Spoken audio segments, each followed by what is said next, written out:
je dis souvent, mon job, c'est de maximiser mon impact à la minute. Mais par contre, sur la partie conseil, c'était ça ma question. C'est quoi la répartition entre ton temps sur l'investissement et ton temps sur le conseil? Je peux pas te dire parce que le conseil, il y a beaucoup de last minute. Tu vois, j'ai beaucoup de gens qui m'envoient des WhatsApp, qui vont m'appeler, que je vais prendre un peu à l'arrache, à droite, à gauche et tout. Mais je dis souvent, mon job, c'est de maximiser mon impact à la minute. Donc, si on s'appelle, que ça dure une demi-heure et que j'ai pas eu l'impression d'avoir été utile, ça me dérange. J'ai perdu du temps et j'ai fait perdre du temps à l'entrepreneur. Et il y a énormément de calls que je vais faire avec des entrepreneurs où je vais leur balancer des vérités en 15 minutes qu'un autre investisseur aurait mis 1 heure à leur délivrer. Mais moi, j'ai pas le temps et puis j'ai pas la patience non plus.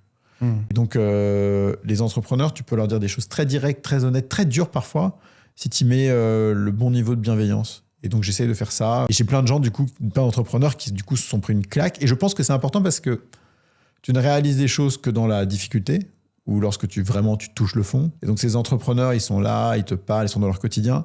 Ils ont besoin de se prendre une claque. Quand tu leur mets une claque un peu plus forte que leur dire, écoute, j'ai le temps, prenons le temps, mais que tu leur mets une bonne claque, ça dure 10-15 minutes, tu vois, ça les réveille. Et 90% du temps, je reçois un message derrière en me disant merci, ça m'a fait du bien, c'était génial. Et c'est fou ce qu'on peut faire en 10 ou 15 minutes de call, quoi.